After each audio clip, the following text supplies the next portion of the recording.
오늘도 온라인으로 주일 예배를 참석하시는 여러분을 그리스도의 이름으로 축복합니다. 혼돈과 분열 그리고 팬데믹과 여러 가지 재난에 휩싸인 이 종말의 시대를 살아가는 우리에게 히브리서를 통해 주시는 말씀을 함께 살펴보며 은혜를 나누고 있습니다. 이 모든 날 마지막 때에 하나님께서 아들을 통해 말씀하셨는데, 하나님의 아들이신 그리스도께서 하나님의 속성을 완전하게 계시하실 뿐 아니라 아들을 통해 주신 하나님의 말씀이 하나님의 최종 계시라는 사실을 지난 주일에 배웠습니다.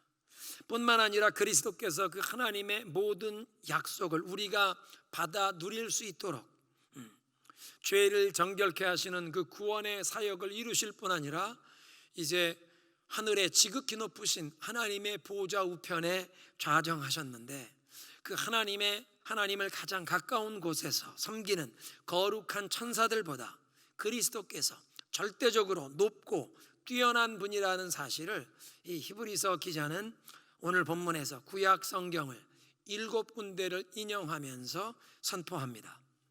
그리스도께서 천사들과는 비교할 수 없을 만큼 높고 위대하며 뛰어나시면 4절에 보니까 그들보다 더욱 아름다운 이름을 기업으로 얻으셨기 때문이라고 하십니다. 무슨 이름입니까? 하나님의 독생자라고 하는 그 유일한 아들이라는 존귀한 이름을 얻으신 것입니다. 하나님이라의 아들이라는 그 이름과 신분 자체가 섬기는 종들인 천사들과는 비교할 수 없이 높고 존귀한 것인데, 이런 사실을 구약 성경 이 하나님의 말씀을 풀어가며 가르치고 있습니다. 첫 번째로 5절 말씀, 시편 2편 7절의 말씀을 인용하는데요, 하나님께서 어느 때 천사 중 누구에게 너는 내 아들이라 오늘 내가 너를 낳았다 하셨느냐. 성부 하나님께서 그 아들 성자에게 하시는 말씀인데, 그 어느 천사에게도 아들이라고 부르신 적이 없다는 것입니다. 시편 2편을 성경학자들은 이 다윗의 후손들이 왕으로 즉위하는 날 사용된 기도문으로 이해하기 때문에 대관식의 시편이라 coronation psalm, 왕으로 즉위하는 대관식 시편이라고 부릅니다. 다윗의 후손이 왕위에 오르는 날 대제사장에게 기름 부음을 받고 왕관을 받아 쓰는 순간 이 땅에서 하나님의 말씀대로 살아가는 그 하나님의 백성들을 다스리는 하나님의 통치권의 대행자가 되면서 하나님께서 아들로 대해주겠다고 그 다윗 왕에게 약속해 주신 말씀을 다시 한번 선포하는 것입니다. 너는 내 아들이라 오늘 내가 너를 낳았다.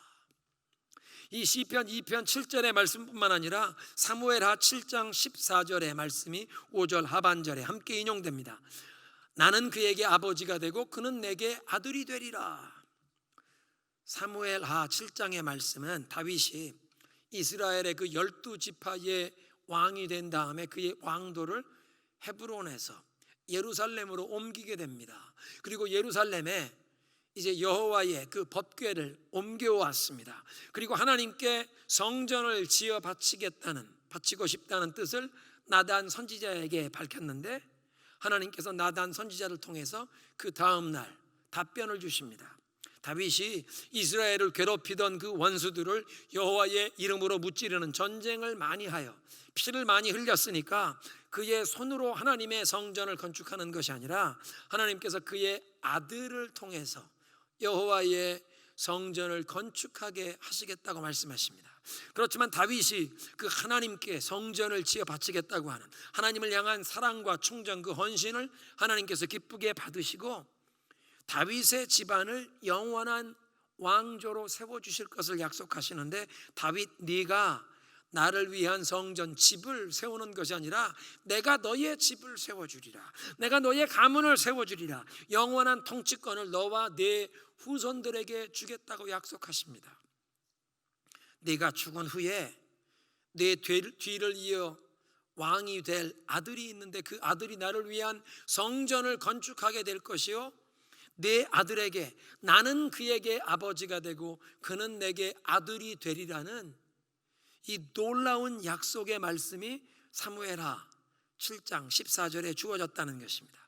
그러니까 다윗 가문의 그 후손이 왕위에 즉위하는 날 대관식 예배에서 하나님의 그 약속을 다시 한번 기억하며 선포하는 것이 시편 2편 7절 너는 내 아들이라 오늘 내가 너를 낳았다 하는 이 말씀입니다. 그런데 이스라엘 역사에서 다윗 왕조의 타락을 보면서 백성들은 다윗의 자손 가운데 진정한 하나님의 통치의 대리자로서 구원자가 일어날 것을 사모하면서 이 시편 2편이 메시아의 예언의 말씀인 것으로 이해하게 된 것입니다. 진정한 구원자, 하나님의 진정한 그 통치의 대리자가 될 다윗의 자손 메시아가 누구십니까? 신약 성경의 첫 구절 마태복음 1장 1절이 선포합니다. 아브라함과 다윗의 자손 예수 그리스도시라. 그래서 나사렛에 사는 마리아를 찾아와서 예수님을 임신하게 될 사실을 예고하던 가브리엘 천사의 메시지를 보면 누가복음 1장 32절에 그가 큰 자가 되고 지극히 높으신 이의 아들이라 일컬음을 받을 것이요 주 하나님께서 그 조상 다윗의 왕위를 그에게 주시리니 영원히 야곱의 집을 왕으로 다스리실 것이요 그 나라가 무궁하리라. 다윗의 후손 가운데 하나님께서 보내주실 메시아를 이스라엘 민족이 오랜 세월 기다려왔는데 가브리엘 천사가 마리아에게 이제 마리아를 통해 태어날 아들이 바로 그 하나님이 보내실 메시아라는 예고를 해준 것입니다. 또 예수님께서 요단강에서 세례 요한에게 세례를 받고 물에서 올라오실 때 하늘이 열리면서 하늘에서 음성이 들리지 않았습니까? 너는 내 사랑하는 아들이라. 사도 바울은 제1차 선교여행 중에 비시디아 안디옥에서 전도 설교를 하는데 그리스도의 부활이 이 시편 2편 7절의 예언을 성취하면서 그 그리스도 예수 나사렛 예수 그분이 하나님의 아들 되심을 증명한 사건이라고 그렇게 설명했습니다. 사도행전 13장 33절인데요 곧 하나님이 예수를 일으키사 부활시키신 것을 말씀하십니다. 우리 자녀들에게 이 약속을 이루게 하셨다 함이라. 시편 둘째 편에 기록한 바와 같이 너는 내 아들이라 오늘 너를 낳았다 하셨고. 그러니까 히브리서 기자는 이렇게 이 존귀한 아들의 신분 영원히 다스리는 왕권이 주어진 대상이 그 어떤 천사도 아니고 하나님의 아들 그리스도이시라고 밝히는 것입니다. 6절의 말씀 시편 97편 7절의 말씀 인용하는데요 또 그가 맏아들을 이끌어 세상에 다시 들어오게 하실 때에 하나님의 모든 천사들은 그에게 경배할지어다 하셨다. 그리스도를 하나님의 맏아들이라고 불렀습니다. 우리가 잘 아는 바와 같이 성경에서는 장남에게 엄청난 특권과 축복이 주어졌습니다. 오죽했으면 야곱이 쌍둥이 형 에서가 사냥해서 돌아와서 지금 막 시장하고 지치고 배가 고픈 상황인데 팥죽 한 그릇 달라는 그 부탁에 장자권을 나에게 넘겨주면 이 맛있는 팥죽을 주겠다고 그런 속임수를 동원해서라도 그 장자권이라고 하는 그것을 얻으려고 했겠습니까? 장남은 신명기 21장 17절에 보면 재산 상속에서 다른 아들들보다 두 몫을 받게 됩니다. 두 번째로 장남에겐 지배권, 통치권이 주어집니다. 재산만 두 몫을 물려받는 것이 아니라 그 가문의 명예와 권세를 다 물려받는, 그래서 집안의 최고 권위자로 모든 일에 우선권과 통치권을 이어받는 것입니다. 세 번째로 장남에겐 영권, 축복권이 주어지는데 그 가문을 하나님 앞에서 대표하면서 제사장과 같은 영적인 축복권이 주어지는 것입니다. 히브리서 기자가 그리스도를 맏아들이라고 부르는 이유가 만물이 지음받기 전부터 계셨던 분이요 만물을 유업으로 받으신 소유주가 되시는 통치자가 되시는 또 이 만물의 이 제사장과 같은 축복권을 가지신 분이라는 뜻입니다. 또 시편 89편 27절에 보면 다윗의 후손 가운데 그 왕위 계승자를 하나님께서 장자로 삼으신다는 약속을 주셨는데 그 예언의 말씀이 다윗의 아들 그리스도를 향한 예언이라고 선포하는 것입니다. 그리고 그 하나님의 맏아들에게 모든 천사들이 경배하라는 말씀을 시편 97편의 말씀을 인용하는데 이 구약 성경의 헬라어 번역본인 그리스 말로 번역한 70인경을 인용합니다. 히브리서에 보면 구약의 말씀을 많이 인용하면서 해석해 주시는 부분이 있어서 구약의 약속이 이 신약 시대에 어떻게 성취되는지를 보여주십니다.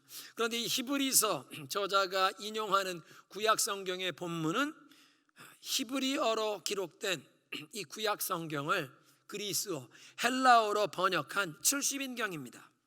유대인들이 세계 각 지역에 흩어졌는데 세월이 흘러가면서 그 이민자의 후손들이 히브리어를 점점 능숙하지 못하게 사용하는 것을 보면서 그 당시에 세계 공용어였던 헬라어, 이 그리스어로 구약을 번역했는데 북부 아프리카의 이집트의 그 알렉산드리아에서 70명의 랍비들이 모여 번역했다고 해서 70인경이라고 부릅니다. 그런데 히브리서에 인용되는 이 구약의 본문은 전부 70인경을 인용하는 것을 보아서 본래 이 히브리서의 독자들도 헬라어 성경, 이 70인경에 익숙한 그런 독자들이라는 것을 추측할 수 있습니다. 우리말 개역 성경을 보면 이 시편 97편 7절은 여호와께 경배하라는 말씀인데 어찌해서 히브리서 저자는 이 말씀이 하나님의 맏아들에게 경배하라는 말씀으로 인용하는가?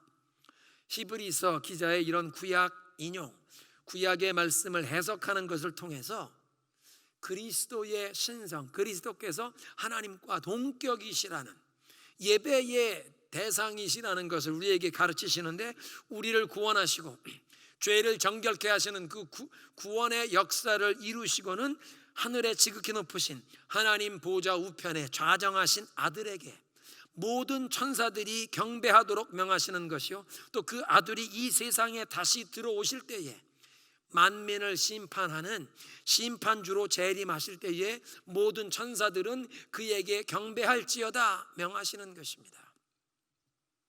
요한복음 5장 23절은 하나님께서 아들에게 만인을 심판하는 권세를 위임하셔서 모든 자들이, 만인들이 그 아들을 높이도록 하셨다고 말씀하시는데, 심판을 받게 될 사람들뿐만 아니라 천사들도 그 재림하시는 아들을 높이고 경배하라고 명하는 것입니다. 7절 말씀은 시편 104편 말씀인데요, 또 천사들에 관하여는 그의 천사들을 바람으로 그의 사역자들을 불꽃으로 삼으신다. 이 시편 104편 4절 그 본문을 70인경은 천사들이 바람과 같은 신속함으로 그리고 불과 같은 강함으로 하나님의 명령을 수행하도록 지음받았다고 그렇게 번역했습니다. 그러니까 천사들은 하나님의 명령을 수행하는 종들로 지음받은 피조물들이기 때문에 그 만물을 지으신 하나님의 아들은 천사와는 비교될 수 없이 높고 존귀하신 분이시요, 그 하나님의 아들을 이 종들인 천사들은 복종하고 경배할 대상이라는 뜻입니다. 8, 9절은 시편 45편 6절 7절을 인용하는 말씀인데요, 시편 45편은 로열 웨딩, 다윗의 자손 가운데 그 이스라엘의 왕의 결혼식을 축하하는 노래인데, 참 이스라엘의 왕이시요 다윗의 자손이신 그리스도를 예언하는 노래입니다. 그래서 이 시편 45편 6절 7절이 결혼식에서 신랑인 왕을 노래하는 내용인데, 히브리서 기자는 그 시편 본문의 왕이라는 단어가 하나님의 아들 메시아를 뜻하는 단어라고 주님이라고 바꾸어서 이 히브리서에 인용했습니다. 새번역 성경인데 8절, 아들에 관하여는 성경에 이르기를 하나님 주님의 보좌는 영원 무궁하며 공의의 막대기는 곧 주님의 왕권입니다. 주님께서는 정의를 사랑하시고 불법을 미워하셨습니다. 그러므로 하나님 곧 주님의 하나님께서는 주님께 즐거움의 기름을 부으셔서 주님의 동료들 위에 높이 올리셨습니다.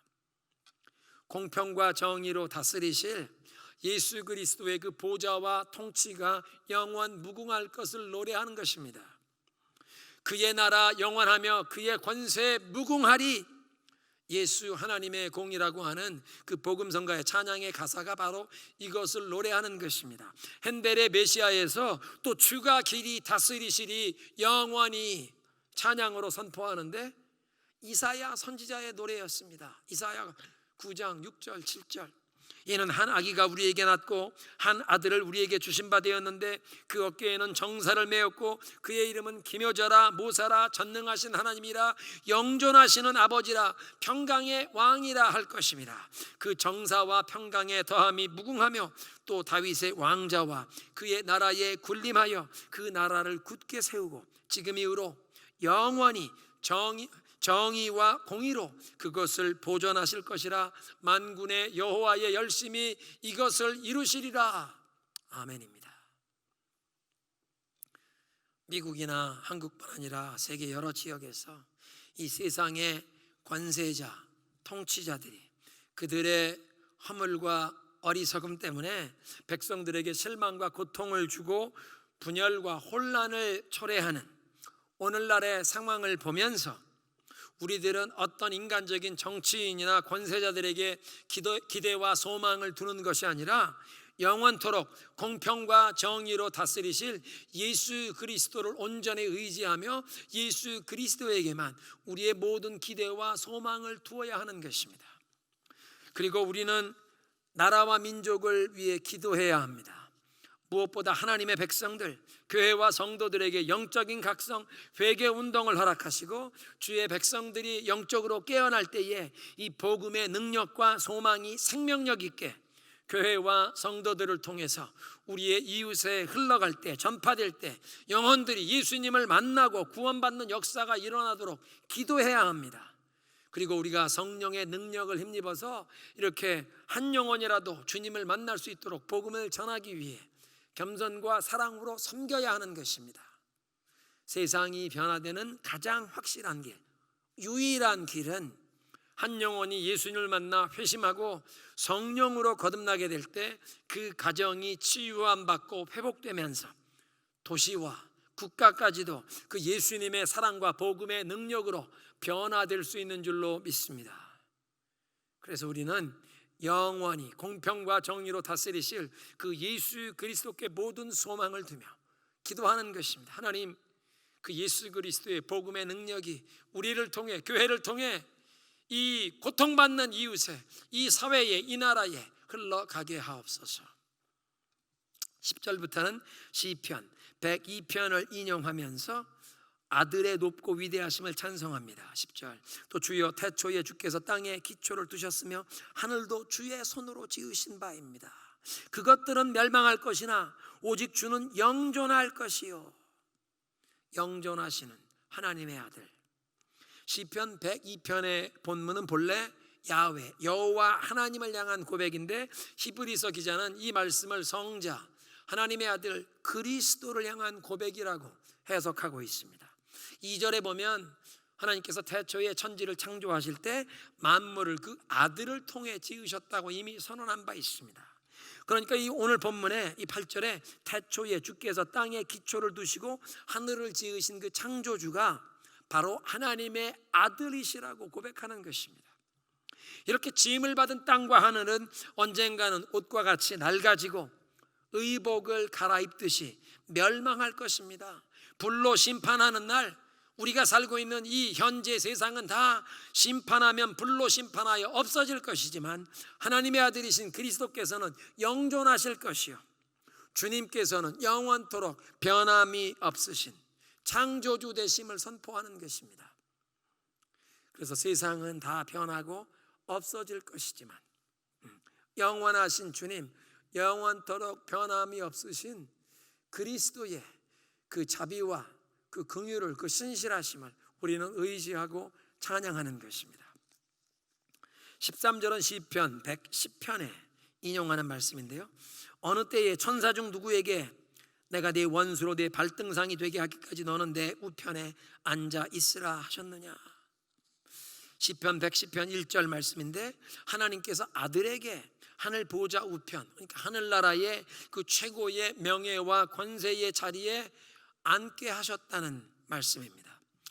이 히브리서 전체에서 시편 110편이 자주 인용이 되는데요, 12번이나 인용이 되고 있습니다. 그래서 히브리서 전체에 이 주제를 제공하는 구약의 본문이라고 우리가 이해할 수 있는데, 시편 110편 1절은 예수 그리스도께서 그 하나님의 보좌 우편에 좌정하실 것을 예언하는 말씀입니다.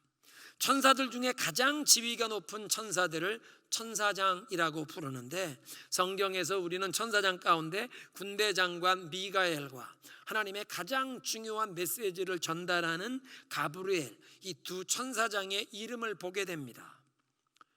세례 요한의 탄생을 그 아버지 사가랴 제사장에게 예고해주는 그 누가복음 1장 장면을 보면 천사장 가브리엘은 자신을 나는 하나님 앞에 서 있는 가브리엘이다, 그러니까 하나님께 가장 가까운 위치에 서서 섬기는 존재라고 자신을 소개합니다.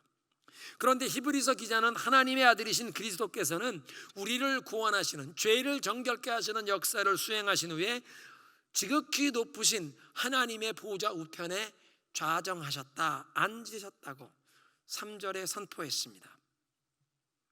천사들 중에 가장 높은 지위의 천사장이라도 하나님 앞에서 하나님의 명령을 언제든 수행하기 위해 서서 대기하는데, 그 천사들과는 비교할 수 없는 존귀와 영광을 하나님의 아들이 얻으시고 하나님 보좌 우편에 좌정하셨다, 앉으셨다는 것입니다.